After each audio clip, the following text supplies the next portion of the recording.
আসসালামু আলাইকুম রহমতুল্লাহি ওয়া বারাকাতুহু। আমি Mohammad Rakib Hossain. Welcome to our channel. আজকের চ্যানেল মূল ভিডিও হচ্ছে জন্ম নিবন্ধন। জন্ম নিবন্ধন জাতীয় পরিচয়পত্রের মতোই একটি গুরুত্বপূর্ণ ডকুমেন্ট। কারণ আপনি যদি জাতীয় পরিচয়পত্র করতে যান তাহলে সর্বপ্রথম আপনাকে জন্ম নিবন্ধন করতে হবে।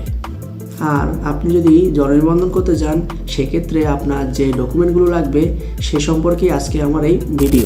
আজকের ভিডিওতে আপনারা জানতে পারবেন কোন বয়সে কোন সময়ে মানুষের জন্য কি কি নথিপত্র প্রয়োজন এই জন্ম নিবন্ধন করতে। ভিডিওটি আপনি পুরোপুরি দেখবেন, কেননা ভিডিওতে কিছু কিছু বিষয়কে আমি আলাদা আলাদা করে স্টেপ বাই স্টেপ করে বলেছি, যা একটিও আপনি স্কিপ করলে আপনি বুঝতে পারবেন না যে আপনার কোন ডকুমেন্টগুলো এক্স্যাক্টলি প্রয়োজন।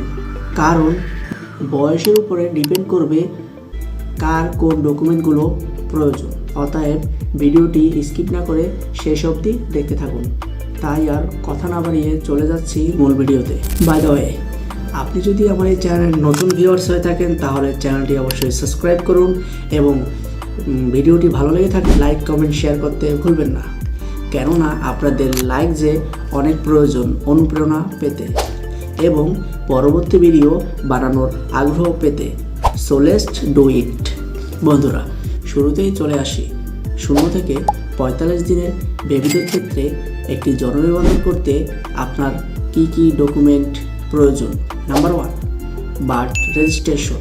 নাম্বার 2, হোল্ডিং ট্যাক্সের রসিদ, যা অবশ্যই পরিশোধিত থাকতে হবে। নাম্বার 3, পিতামাতার জন্ম নিবন্ধনের কপি অবশ্যই অনলাইন থাকতে হবে। অনলাইন যদি না থাকে সেক্ষেত্রে পিতামাতা জন্ম নিবন্ধন পূর্বে অনলাইন করে নিতে হবে। তারপরে চলে আসি 45 দিন থেকে 5 বছরের বেবিদের জন্য কি কি ডকুমেন্ট লাগবে। নাম্বার 1, ইপিআই কার্ডের কপি, অর্থাৎ বাচ্চাদের ছোট থাকতে যে টিকা পরিধান করা হয় সরকারি কর্তৃক সেই টিকা কার্ডের কপি। নাম্বার 2, হোল্ডিং ট্যাক্সের কপি অবশ্যই পরিশোধযোগ্য থাকতে হবে। এবং নাম্বার 3, পিতামাতার অনলাইন জন্ম নিবন্ধন।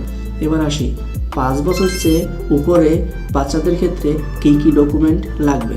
নাম্বার 1, শিক্ষাগত যোগ্যতার সার্টিফিকেট। যদি শিক্ষাগত যোগ্যতার সার্টিফিকেট না থাকে সেক্ষেত্রে রেজিস্টার ডাক্তার কর্তৃক একটি প্রত্যয়নপত্র। আর নাম্বার 2, হোল্ডিং ট্যাক্সের কাগজ, যা অবশ্যই পরিশোধ থাকতে হবে। এবং নাম্বার 3, পিতামাতার অনলাইন জন্ম নিবন্ধন। যদি পিতামাতার অনলাইন জন্ম নিবন্ধন না থাকে সেক্ষেত্রে আগে পিতামাতার জন্ম নিবন্ধন অনলাইন করে নিতে হবে, দেন বাচ্চা জন্ম নিবন্ধন আবেদন করা যাবে। এবার আসি প্রাপ্তবয়স্ক অথবা 18 বছরের উপরে ব্যক্তিদের জন্য কি কি ডকুমেন্ট অথবা নথি প্রয়োজন। নাম্বার 1, ব্যক্তির এনআইডি কার্ডের ফটোকপি।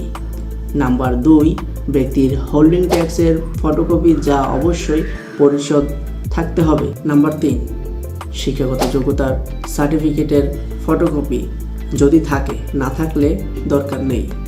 আর নাম্বার 4, পিতামাতার ভোটার আইডি কার্ডের ফটোকপি, যদি থাকে। একটি কথা না বললেই নয়, যা হচ্ছে যে ব্যক্তির জন্ম নিবন্ধন আবেদন করবেন তার পাসপোর্ট সাইজের এই ছবি কিছু কিছু ইউনিয়ন পরিষদ বা সিটি কর্পোরেশনের ক্ষেত্রে প্রয়োজন হয়, আবার কিছু কিছু ইউনিয়ন পরিষদের ক্ষেত্রে প্রয়োজন হয় না। তাই আপনারা অবশ্যই 2 কপি ছবি সাথে নিয়ে যাবেন। যদি ভিডিওটি আপনাদের কাছে ভালো লেগে থাকে তাহলে অবশ্যই লাইক কমেন্ট এবং বন্ধুদের মাঝে শেয়ার করে দিবেন, যাতে করে তারাও ভিডিওটি দেখে উপকৃত হতে পারে, কেননা প্রতিটি মানুষেরই তো জন্ম নিবন্ধন করতে হয়। এই পর্বে আমি রাকিব বিদায় নিচ্ছি।